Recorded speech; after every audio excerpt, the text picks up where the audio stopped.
Ambassador Kelef stood in the grand kitchen of the Galactic Council's diplomatic center, watching the preparation staff work with careful precision. Her forearms moved in nervous patterns, a habit from her homeworld that signaled deep anxiety. The other members of the Zerath delegation clustered around her, their scaled faces showing similar concern. "Are you certain this is necessary?" asked her aide Morvex, his voice barely above a whisper.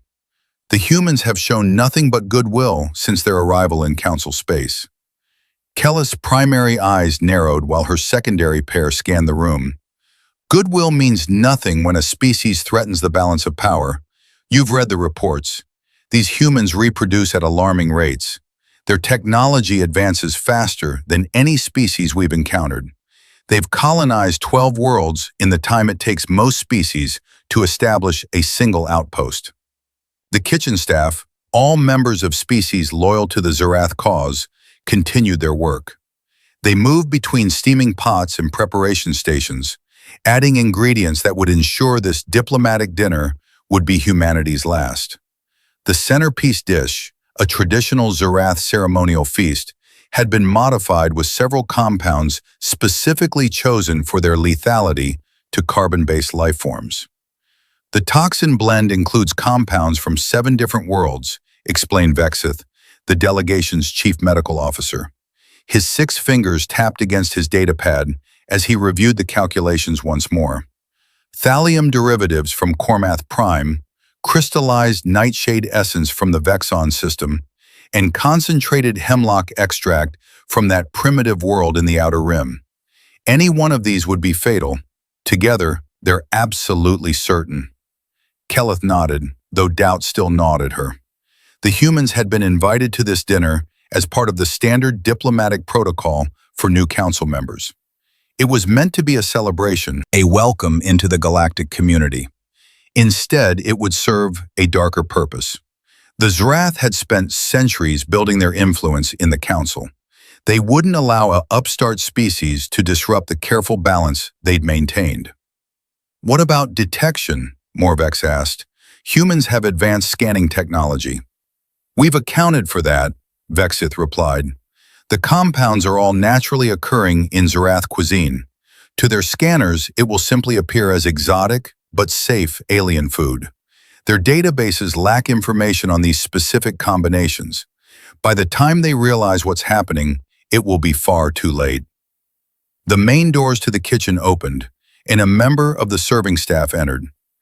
"Ambassador, the human delegation has arrived. They're being escorted to the dining hall now." Kelef straightened her formal robes and checked her appearance in a nearby reflective surface. "Excellent. How many in their party?" 5, as expected. Captain Jennifer Hayes leads the delegation. She's accompanied by her first officer, their chief engineer, a diplomatic attaché, and their medical officer. "Only 5, Kelef mused. "They really have no idea what awaits them." The group made their way from the kitchen to a viewing chamber adjacent to the dining hall. Through one-way transparent walls, they could observe the humans without being seen. The dining hall itself was magnificent, a soaring space with bioluminescent artwork covering the walls. A long table dominated the center, already set with fine crystal and gleaming utensils. The human delegation entered from the far side. Captain Hayes led the way, a tall woman with dark hair pulled back in a practical style. She wore her uniform with casual confidence, and her eyes took in every detail of the room. Her team followed, all of them appearing relaxed and genuinely pleased to be there. "They suspect nothing," Morvex observed. "Why would they?" Kelef replied. "We've been nothing but welcoming since they made first contact. They think they're among friends." The serving staff began bringing out the first course. Kelef watched as the humans examined the dishes with obvious curiosity. The appetizers contained the mildest of the toxins, just enough to begin overwhelming their systems without causing immediate symptoms. The humans picked up their utensils and began to eat. Captain Hayes took a bite of the first dish, a purple, gelatinous substance laced with concentrated nightshade. She chewed thoughtfully, then smiled. "This is incredible," she said to her team. The flavor profile is unlike anything we have back home. The first officer, a broad-shouldered man named Tom Reeves, tried a different appetizer. It's got a real kick to it, kind of bitter, but in a good way, like dark chocolate mixed with something I can't quite identify. Kelleth felt a surge of satisfaction. They were eating the poison willingly, even praising it. She watched their medical officer, an older woman named Dr. Sarah Chen, sample several dishes with scientific interest. "I'm detecting some fascinating compounds in these foods," Dr. Chen said, consulting a small handheld device. "The chemical complexity is remarkable. I'd love to study the nutritional composition later." "Soon she'll be studying nothing at all," Vexith muttered beside Kelleth. The main course arrived and Kelleth leaned forward. This was the true test. The primary dish contained the highest concentration of toxins. It was a traditional Zerath delicacy, resembling a cross between terrestrial fish and fowl, prepared in a rich sauce that masked the bitter taste of the added compounds. The humans would need to consume at least half the serving for the full effect. Captain Hayes cut into the main course and took a generous bite. Her eyes widened. For a moment, Kelleth thought the reaction had begun. Then the captain's face broke into a wide smile. "Oh, wow," Hayes said. "This is absolutely delicious. The sauce is amazing." Her diplomatic attaché, a young man named David Park, agreed enthusiastically. "The complexity of flavors is stunning. Is that what I think it is? There's definitely something like basil, but sharper, and the base flavor reminds me of almonds." "That would be the cyanogenic compounds," Dr. Chen said absently, still focused on her scanner. "Fascinating how they've incorporated what would normally be toxic elements into a culinary tradition." Kelleth exchanged glances with her fellow conspirators. "They're detecting the toxins," she hissed. "But they're not concerned," Vexith replied, equally confused. "They think it's just interesting chemistry." The humans continued eating with obvious enjoyment. The engineer, a wiry woman named Patricia Gomez, was already reaching for seconds. "Captain, we need to get this recipe. Imagine serving this at the next diplomatic function back home." "Agreed," Hayes said. "This might be the best meal I've had since we left Earth." Kelleth watched in growing disbelief as the humans not only finished their main course, but requested additional servings. They ate every carefully poisoned dish with genuine enthusiasm, discussing the flavors and textures like food critics, rather than victims of an assassination attempt. "This makes no sense," Morvex whispered. "They should be showing symptoms by now. Even the mildest effects should be visible." "Give it time," Kelleth replied, though she felt uncertainty creeping in. Different species metabolize compounds at different rates. The dessert course arrived, a final attempt to ensure the human's demise. The sweet, crystalline structures contained enough concentrated toxins to kill a Zerath 3 times over. Kelleth watched as Captain Hayes picked up one of the delicate formations and examined it in the light. "It's beautiful," Hayes said, "almost too pretty to eat." "Almost," Reeves agreed, popping one into his mouth. "Oh, that's intense. Sweet, but with a sharp finish. Like mint, but more extreme." "That's the hemlock derivative," Dr. Chen noted, checking her scanner again. "Remarkable that they've found a way to make it palatable. The natural form would be extremely bitter." The humans finished their dessert, clearly satisfied with the meal. Captain Hayes leaned back in her chair and patted her stomach contentedly. "That was outstanding. Please convey our compliments to the kitchen staff." Kelleth stared at the scene before her, unable to process what she was witnessing. The humans should be dead. At minimum, they should be violently ill, showing obvious signs of poisoning. Instead, they looked happy, healthy, and thoroughly satisfied. "This is impossible," Vexith said, his voice shaking. "The amount of toxins they've consumed would kill any known species. Most would have died before finishing the first course." "Perhaps their biology is different enough that the compounds don't affect them," Morvex suggested. "No," Vexith snapped. "These are universal toxins. They disrupt cellular function at a fundamental level. Carbon-based life, silicon-based life, it doesn't matter. These compounds kill. In the dining hall, Captain Hayes was standing, preparing to give a formal toast. On behalf of humanity, I want to thank the Galactic Council for this incredible welcome. This meal has been an absolute highlight of our journey into Council space. The care and effort that went into preparing these dishes is evident in every bite. We're honored to be here, and we look forward to a long and prosperous friendship with all the species represented in the Council. The other humans raised their glasses in agreement, none of them showing even the slightest sign of distress. Kelleth felt her carefully laid plans crumbling around her. Not only had the assassination attempt failed, but the humans were now praising the very meal meant to kill them. "What do we do now?" Morvex asked. Kelleth had no answer. She watched as the humans began to leave the dining hall, still chatting happily about the meal. Captain Hayes paused at the door and spoke to one of the serving staff. "Would it be possible to get the recipes for those dishes? Particularly the main course. I know some chefs back home who would love to try preparing something similar." The serving staff member, a young Zarath who had helped prepare the poison feast, stood frozen in shock. They stammered something about checking with the kitchen and hurried away. Kelleth turned from the viewing window, her mind racing. The humans had not only survived what should have been certain death, they had enjoyed it. More than that, they wanted to recreate it. The implications were staggering. If humans could consume deadly toxins as casual dinner fare, what did that say about their biology? What did it say about their potential as allies or enemies? "We need to inform the Council," she said finally. "Inform them of what?" Vexith demanded. "That we tried to poison the humans and failed? That will expose our plot and ruin us." "No," Kelleth said slowly, an idea forming.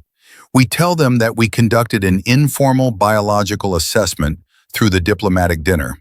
We included various compounds in the meal to gauge human tolerance and metabolic capabilities. It was purely scientific." "And the results?" Morvex asked. Kelleth looked back through the viewing window at the empty dining hall. "The results are that humanity is far more resilient than anyone suspected, perhaps too resilient for comfort. The Council needs to know what they're dealing with." The Zarath delegation left the viewing chamber, each lost in their own troubled thoughts. The plan had been simple: eliminate the human threat before it could grow. Instead, they had discovered something far more disturbing. The humans weren't just another species joining the Council. They were something unprecedented, something that could eat poison and ask for seconds. As Kelleth made her way back to her quarters, she wondered if she had made a terrible mistake. Not in trying to poison the humans, but in underestimating them so completely. If they could survive toxins that would kill any other known species, what else could they survive? What else could they do? The question haunted her through the night, and she suspected it would continue to haunt her for a long time to come. The emergency session of the Galactic Council convened 3 days after the dinner. Kelleth stood at the central podium, surrounded by the holographic representatives of hundreds of species from across known space. The council chamber was an enormous sphere, with delegates arranged in concentric rings around the speaker's position. The effect was overwhelming, which was entirely intentional. It reminded everyone who spoke of just how vast and powerful the council was. Kelleth had spent the past 3 days preparing her report, carefully framing the poisoning attempt as a scientific experiment. Her fellow conspirators had agreed to maintain the fiction. It was their only hope of avoiding severe consequences. "Honored council members," Kelleth began, her voice amplified throughout the chamber. "I come before you today with findings from an informal biological assessment of the human delegation. As you know, humanity is the newest species to petition for council membership. It is our duty to understand any new member species thoroughly, particularly when they display unusual characteristics." A murmur ran through the assembled delegates. The Council Prime, an ancient being whose species had founded the council millennia ago, spoke from their position at the apex of the chamber. Proceed, Ambassador Kelleth.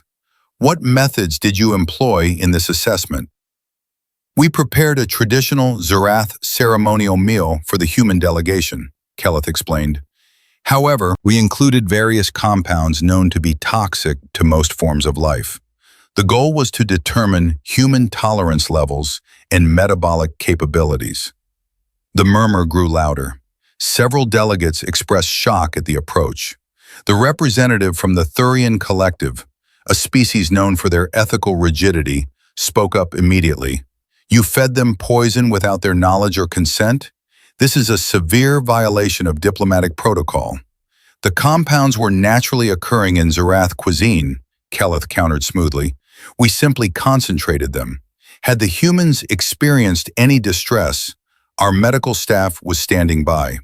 We viewed it as no different from the environmental exposure tests routinely conducted on new species. It was a thin justification, but it held enough truth to be plausible. The Council did conduct various tests on new member species, though typically with full disclosure and consent. The key was to present the dinner as an extension of normal procedures rather than an assassination attempt. The Council Prime considered this. And what were the results of this assessment? Kelleth took a deep breath. The results were unprecedented. The humans consumed quantities of toxic compounds that would be lethal to any known species.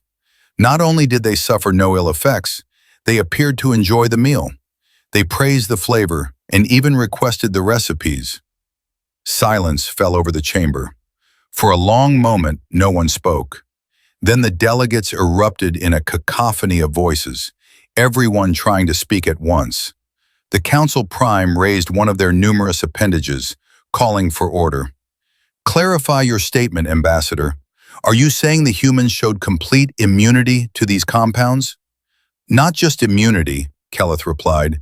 They showed no reaction whatsoever. Our medical officer had predicted symptoms would appear within minutes of consumption. Instead, the humans finished multiple courses, requested additional servings, and left the dinner in perfect health. Our scans of them the following day showed no damage to any system.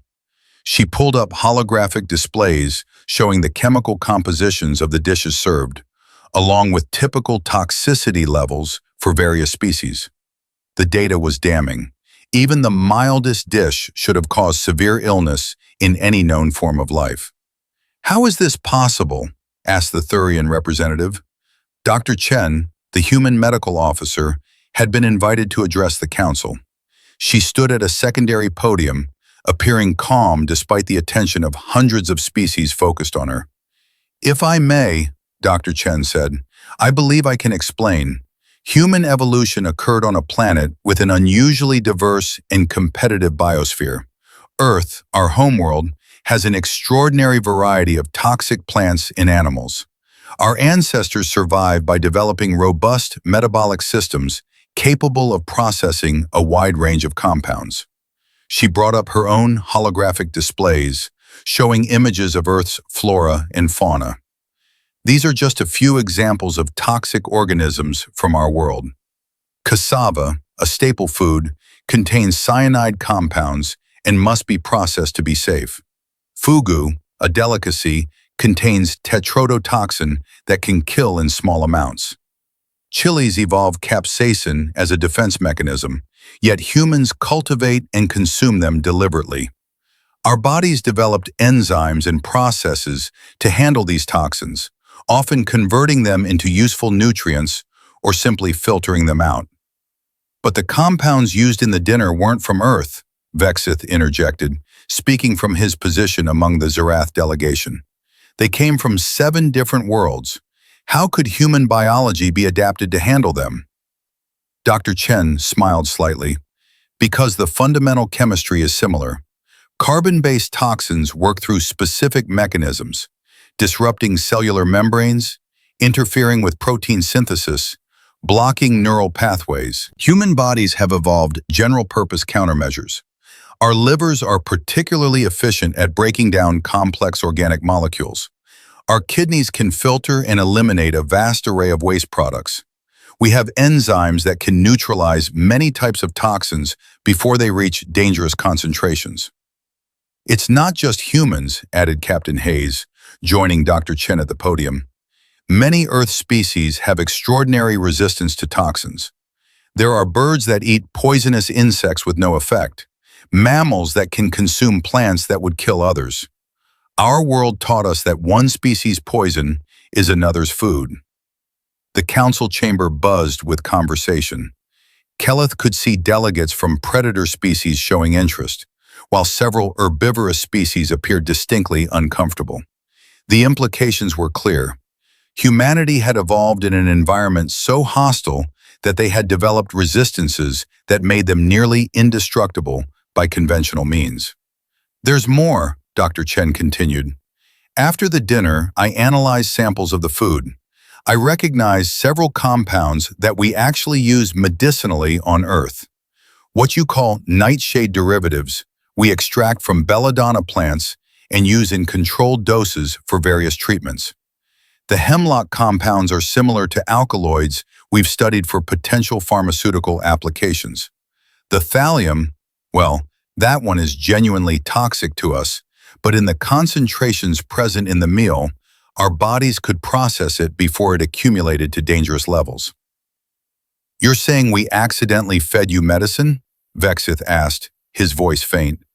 Some of it, yes, Dr. Chen replied cheerfully, and the rest was just delicious. That's the key point here. We're not trying to be difficult or show off. We genuinely enjoyed the meal. The flavors were complex and interesting. We'd love to incorporate some of these dishes into our own cuisine. The Council Prime spoke again, their ancient voice carrying weight that silenced the other delegates. This presents a significant concern.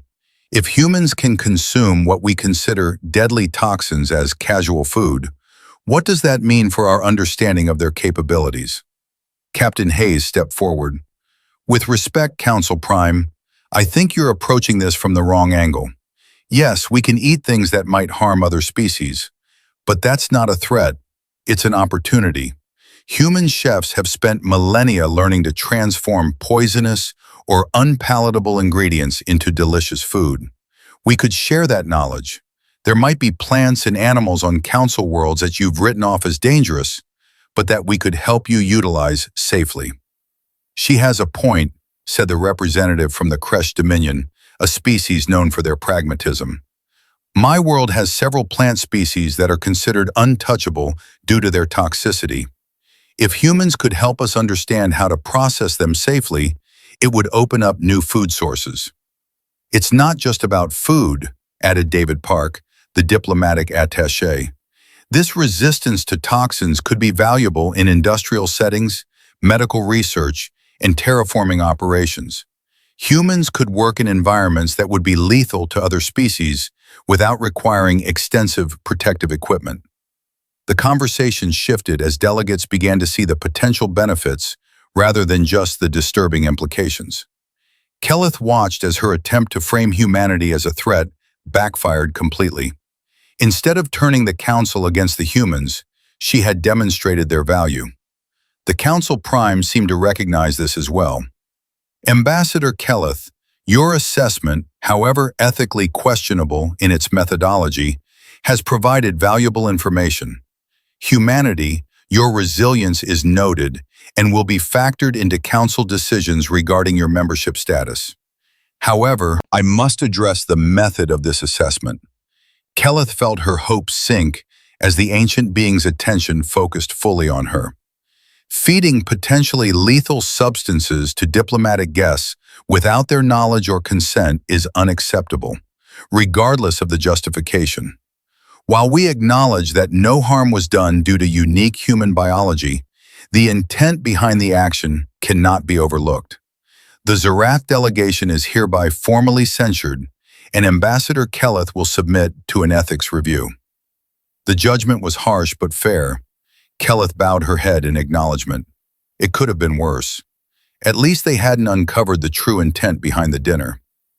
As for humanity, the Council Prime continued, Your unique capabilities are indeed valuable to the Council. However, we must also consider the implications carefully. Your petition for full membership is granted, but with a probationary period during which we will conduct proper, consensual assessments of your biology and capabilities. Is this acceptable? Captain Hayes smiled. More than acceptable, Council Prime. We look forward to working with all Council species, and if anyone wants those recipes, please feel free to ask. We'd be happy to share.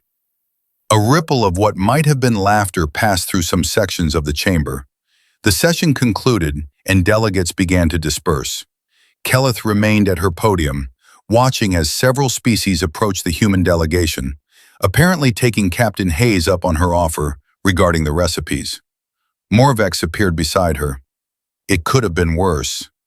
Could it? Kelleth asked bitterly. We tried to eliminate them and instead made them look even more impressive. We exposed our own prejudices and got censured for it, and now they're making friends with half the council.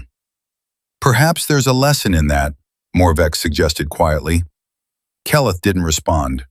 She simply watched as Captain Hayes laughed at something one of the other delegates said, completely at ease despite being surrounded by aliens who had just learned she could eat poison for dinner.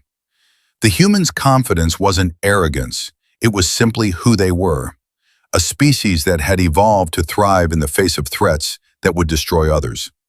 For the first time, Kelleth wondered if perhaps humanity belonged in the council after all. The weeks following the council session brought unexpected changes to the diplomatic center. Captain Hayes and her team remained on station, working through the requirements of their probationary membership. But the most visible change was in the dining facilities. The revelation about human dietary tolerances had sparked a kind of culinary revolution among the assembled species. Dr. Chen found herself in constant demand. Species after species approached her with samples of plants, fungi, and other organisms from their homeworlds, asking if humans could help identify potential food sources. The scientific wing of the station had to dedicate an entire laboratory to her work. This is the third sample today, Dr. Chen remarked to Patricia Gomez, who had volunteered to assist with the chemical analyses. This one is from the Virelt system. Apparently their world has a ground cover plant that they've always avoided because it causes severe neurological reactions. Patricia ran the sample through a spectrometer. Interesting, the active compound is similar to capsaicin, just more potent, not truly toxic, just triggers pain receptors. I bet if you prepared it right, it would be like a super hot chili pepper. Want to test that theory? Dr. Chen asked with a grin. Obviously, Patricia replied. They prepared a small portion of the plant using standard cooking techniques, first boiling it to reduce the compound concentration, then adding it to a simple grain dish. Patricia took the first bite and immediately began coughing. Okay, she gasped, reaching for water. That's intense, but good, really good, like eating a ghost pepper but with a different flavor profile. More floral. Dr. Chen tried a smaller portion and nodded in agreement. The Virelt should definitely consider cultivating this. With proper preparation, it could be a valuable spice crop. News of their experiments spread quickly. The station's main galley, which typically serve bland, universally safe foods designed not to offend any species' dietary requirements, began offering special human-tested dishes featuring ingredients that had previously been considered inedible. The menu became surprisingly popular. Captain Hayes watched these developments with amusement. She sat in the galley one afternoon, trying a dish made from the Virelt plant Patricia and Dr. Chen had tested. Across from her sat an unlikely dining companion, Ambassador Kelleth. The Zrath ambassador had requested the meeting, citing a need to discuss diplomatic matters. Hayes had agreed, curious about what Kelleth really wanted. The ambassador had been notably quiet since the council session and her censure. This is good, Hayes said, gesturing to the spicy dish. Your people should try it.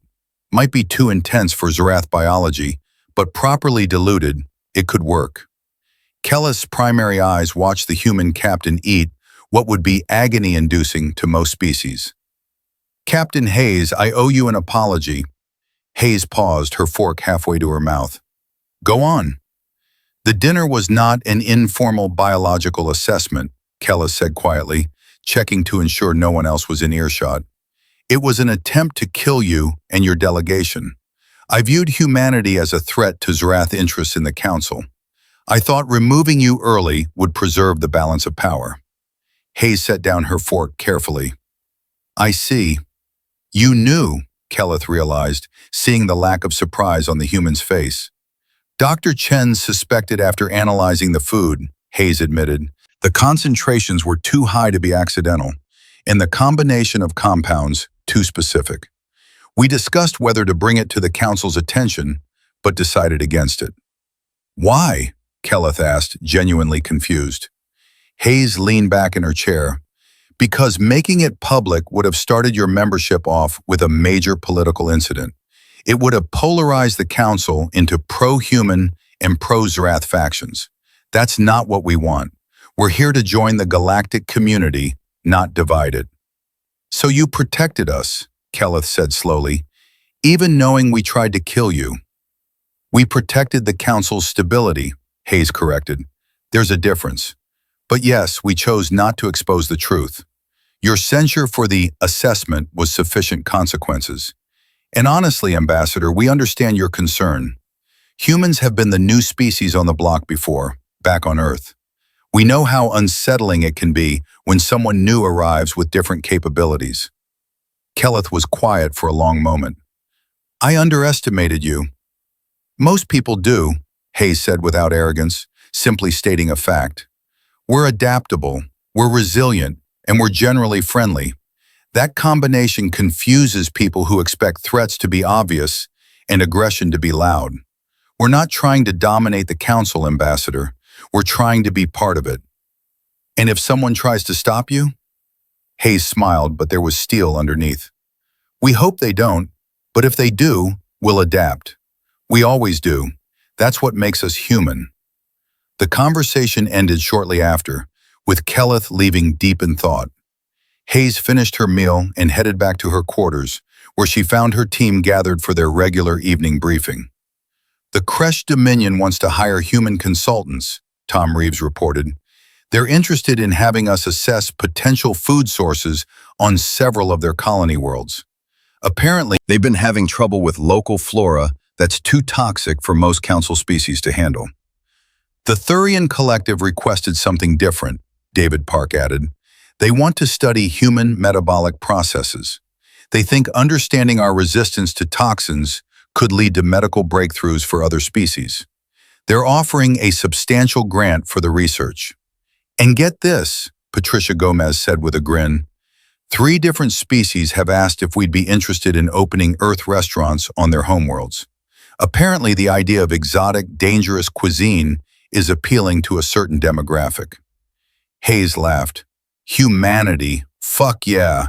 We joined the galactic community, and within weeks we're being hired as food consultants and inspiring a dangerous cuisine trend.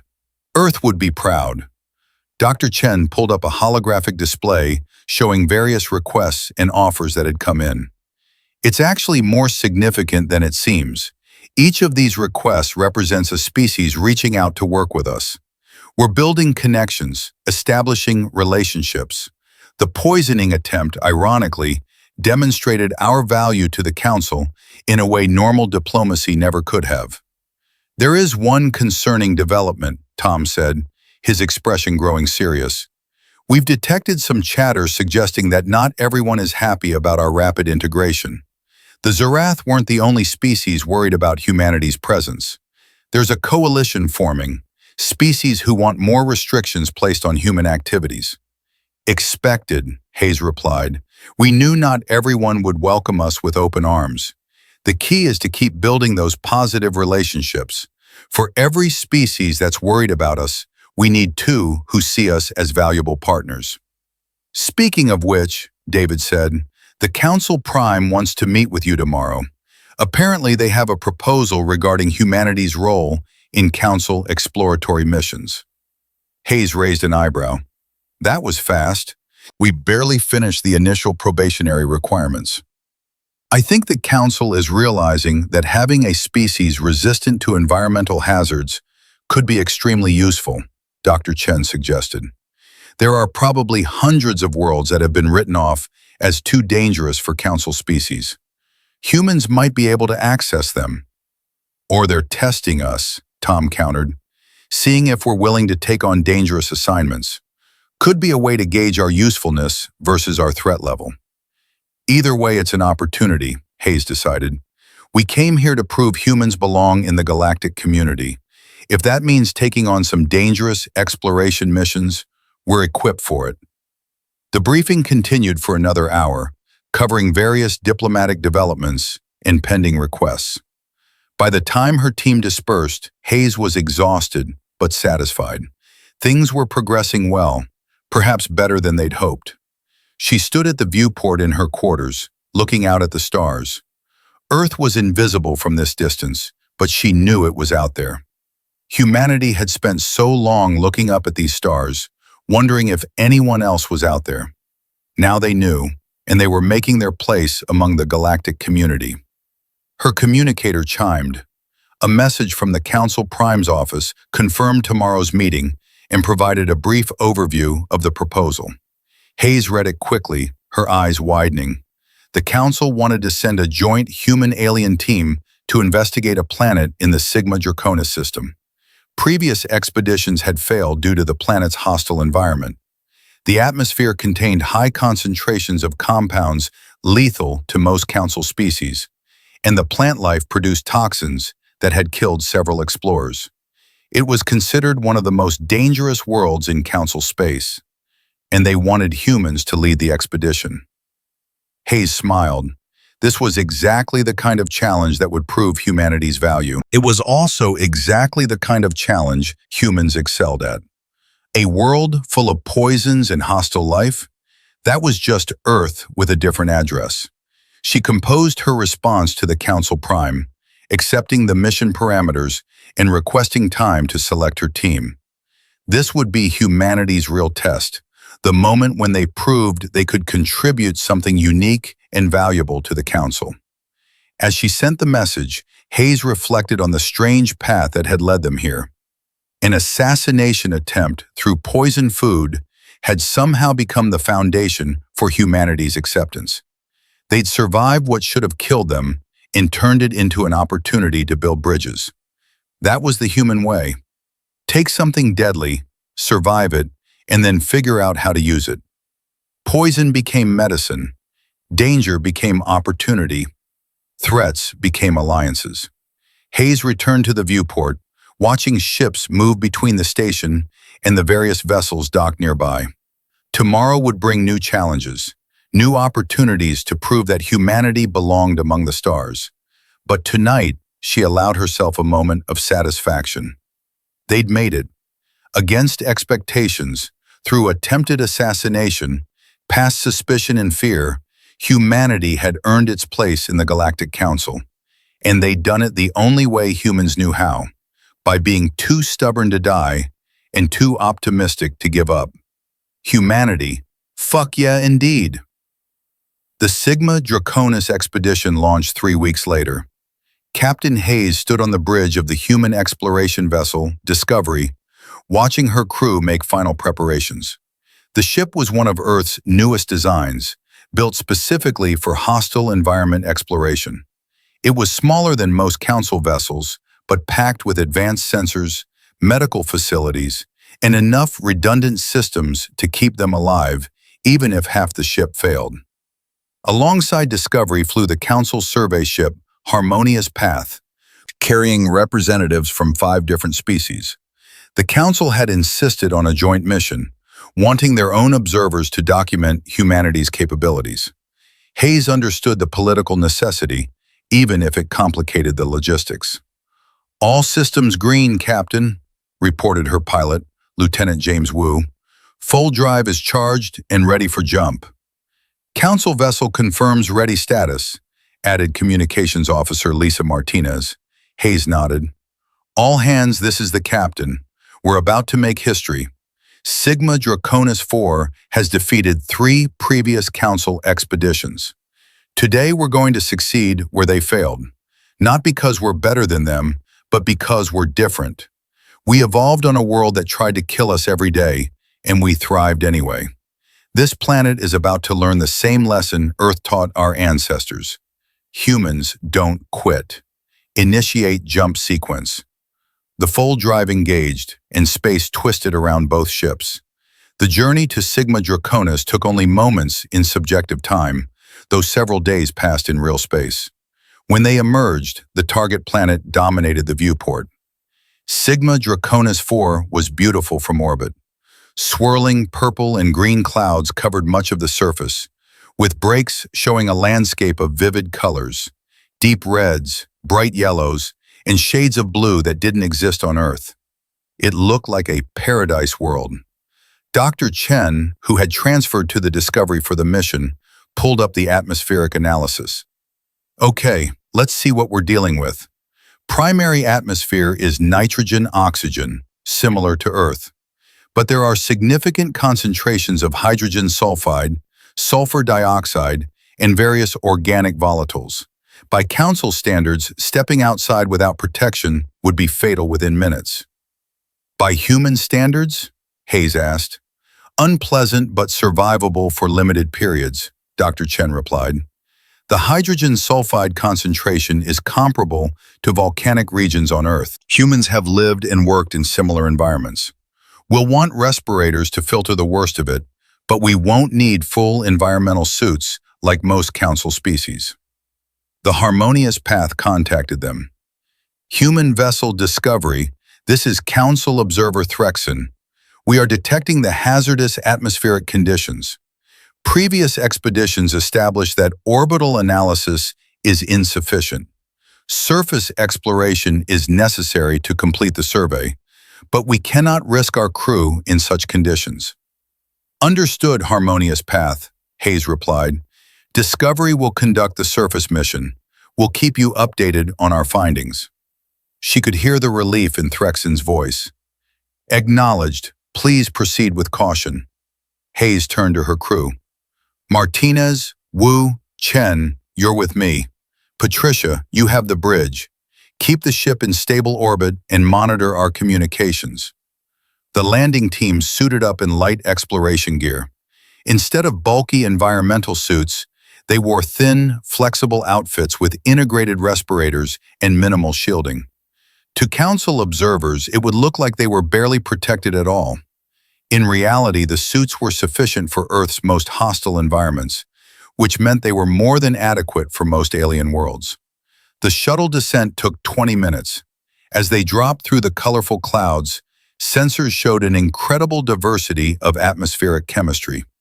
The clouds themselves contained suspended organic compounds, essentially airborne poisons that would infiltrate any normal environmental suit. I'm reading elevated radiation levels, Dr. Chen reported. Nothing immediately dangerous, but it's another factor that drove previous expeditions away. We've handled worse at Chernobyl, Hayes replied. Keep monitoring, but don't worry unless it spikes significantly. They broke through the clouds and got their first close look at the surface. The landscape was alien, but oddly familiar. Strange trees, if they could be called that, rose in twisted formations. The leaves moved independently of any wind, writhing in patterns that suggested they might be partially animate. The ground was covered in what looked like moss, but in colors that hurt to look at. Electric blues, acid greens, and purples so deep they were almost black. Lieutenant Wu set the shuttle down in a clearing. Stable landing, Captain. Local gravity is 0.98 Earth standard. Atmospheric pressure is within acceptable range. Temperature is 28 Celsius. Could be worse. Hayes stood and moved to the airlock. Let's see what killed the previous expeditions. The outer door opened, and the atmosphere of Sigma Draconis IV rushed in. Even through the respirators, they could smell it. Sharp, acrid, with an underlying sweetness that was probably from the organic compounds. Hayes took a careful breath, testing her body's reaction. A slight burning in her throat, but nothing unbearable. "How is everyone?" she asked. "I'm good," Dr. Chen replied, running her medical scanner over herself. "Elevated heart rate, but that's normal for a new environment. No adverse reactions to the atmosphere." The others confirmed similar status. They stepped out of the shuttle and onto the alien soil.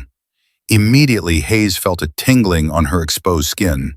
The air itself was mildly caustic, probably due to the sulfur compounds. Over hours or days, it would cause damage. But for a mission measured in hours, humans could handle it.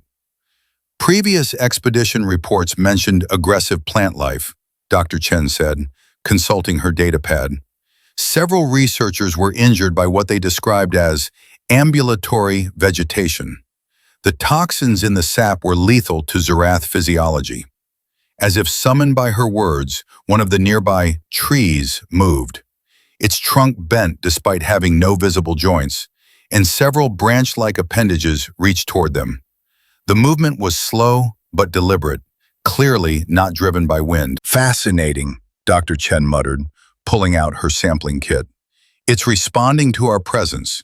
Could be heat sensing, or maybe it detects the carbon dioxide we're exhaling." "Could be dangerous," Lieutenant Wu countered, his hand moving to his sidearm. "Let's find out," Hayes said. "Chen, can you get a sample?" Dr. Chen approached the moving tree carefully. When she got within reach, one of the branches wrapped around her arm. She made a startled noise but didn't pull away. "Contact made. I can feel it tightening. There are small thorns penetrating my suit." "Should we pull you away?" Martinez asked, already moving forward. "Wait," Dr. Chen said. She was watching her medical scanner. "It's injecting something. Venom, most likely. I can feel it entering my bloodstream." "Chen," Hayes started. "I'm fine," the doctor insisted. Her scanner was showing her vital signs, all of which remained stable.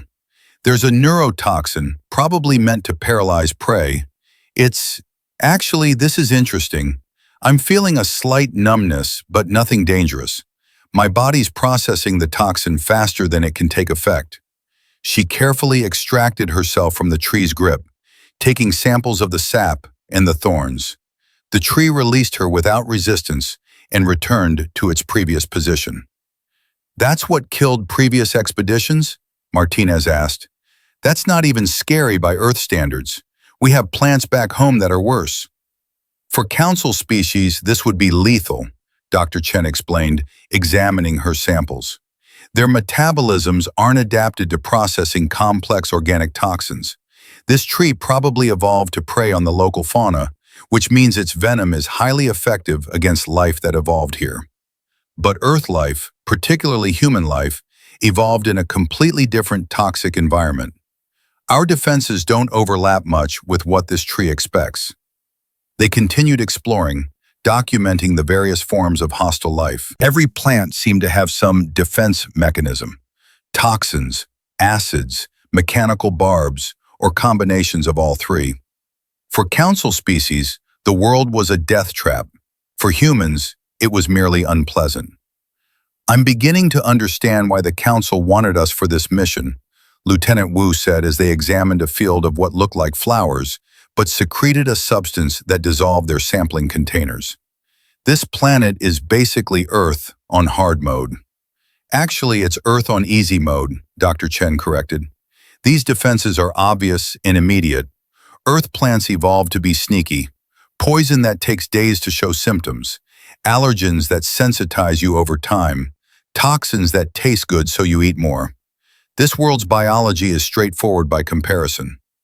After 4 hours of exploration, they had collected samples of dozens of species and mapped a significant portion of the surrounding area. Not once had they been in serious danger. The most severe injury was a mild chemical burn on Martinez's hand, where an acid-spitting plant had scored a direct hit through her glove. She'd washed it off with water and continued working. Hayes contacted the Harmonious Path to report their findings. "Council Observer Threxon, this is Captain Hayes. We've completed initial surface exploration. The environment is hostile but manageable for human physiology. We've collected extensive samples and documented numerous species, Transmitting data now. There was a long pause before Threxon responded. Captain Hayes, we are reviewing your data. Your team has been on the surface for over 4 hours without environmental suits. You have made direct contact with multiple toxic organisms, yet your vital signs show minimal stress. How is this possible? Earth is a harsh teacher, Hayes replied simply. We adapted. Another pause. Captain, the Council would like you to establish a temporary base on the surface. If humans can survive in this environment, we need to understand the full potential. This world has resources that the Council has been unable to access. If humanity can unlock them, it would be tremendously valuable. Hayes smiled. Understood. We'll begin setting up a research station. Discovery, did you copy that?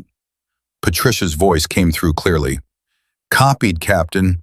We're already preparing supply drops. I'm also getting messages from the Council. Apparently, word of your successful landing has spread.